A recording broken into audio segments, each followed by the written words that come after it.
কারাগার আজকে আবিয়া সিদ্দিকীকে এখনো পর্যন্ত আটকে রেখেছে। একদিন আবিয়া সিদ্দিকীর ছোট বোন তিনি উল্লেখ করতেছেন যে আমার বোন, আমার বড় বোন আবিয়া সিদ্দিকী স্বপ্নের ভিতরে দেখেছে নবী সাল্লাল্লাহু আলাইহি ওয়াসাল্লাম আবিয়া সিদ্দিকীর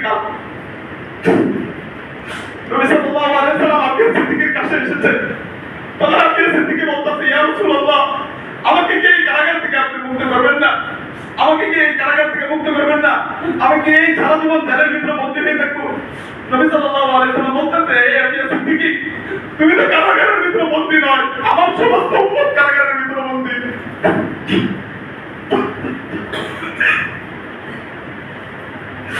নবী সাল্লাল্লাহু আলাইহি ওয়াসাল্লাম বলতেছেন, আবিয়া সিদ্দিকী, তুমি তো কারাগারের ভিতরে বন্দী নয়।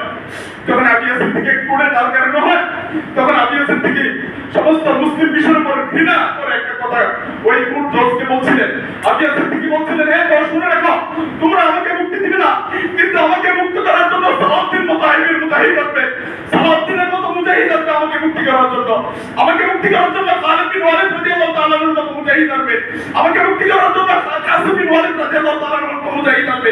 আমাকে মুক্তি করার জন্য আব্দুল্লাহ ইবনে হুযাফা রাদিয়াল্লাহু তাআলা আনহুর মতো মুজাহিদ আসবে। তুমি আমাকে মুক্তি দিবে না। আজকে আমরা মুসলিম বিশ্ব কোথায় গেছে?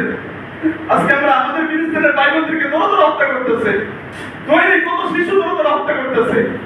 আজকে আমরা কথা বলতে পারি না, আজকে আমরা কথা বলি না। নবী সাল্লাল্লাহু আলাইহি ওয়াসাল্লাম হাদিসে কি বলে গেছে?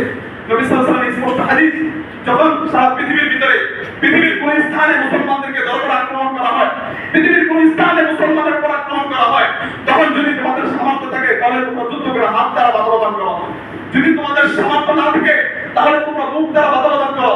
আর যদি তোমাদের মুখ দ্বারা বাধা প্রদান করার সামর্থ্য না থাকে, আর যদি তোমাদের মুখ দ্বারা বাধা প্রদান করার সামর্থ্য না থাকে, তাহলে তোমরা অন্তর থেকে ঘৃণা করো। এ ভাই, আজকে আমরা কোনটা করতেছি? আজকে আমরা বুঝছি আমরা হাত দ্বারা বাধা প্রদান করতে পারবো না।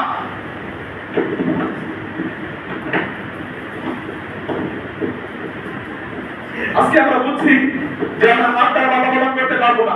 কেন আমরা হাত দ্বারা বাধা প্রদান করতে পারবো না? কারণ আমাদের কাছে অস্ত্র নাই যে কাফেরদের সাথে যুদ্ধ করবো, এরকম অস্ত্র আমাদের বাংলাদেশে নাই। কিন্তু আমাদের কি মুখ দ্বারা বাধা প্রদান করার সামর্থ্য নেই? আমাদের কি মুখ দ্বারা বাধা প্রদান করার সামর্থ্য নেই? নাকি আমাদের কলিজা শিয়ালের কলিজা, নাকি আমাদের কলিজা কুত্তার কলিজা? যারা একজন সাইডে বলে গিয়েছিলেন যে যদি বেঁচে থাকো তাহলে সিংহের কলিজার মধ্যে 1 সেকেন্ড বেঁচে থাকো, শিয়ালের মধ্যে 1000 বছর বেঁচে থাকার লাভ নেই তোমার।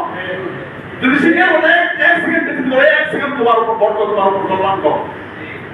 আজকে আমরা মুখ দ্বারা বাধা প্রদান করার সামর্থ্য আছে, কিন্তু আমরা মুখ দ্বারা বাধা প্রদান করি না। আজকে আপনি দেখেন, আমরা তো বাধা প্রদান করি না, ঠিক আছে, কিন্তু সবচেয়ে আশ্চর্যের বিষয় আছে আজকে পৃথিবীর বিভিন্ন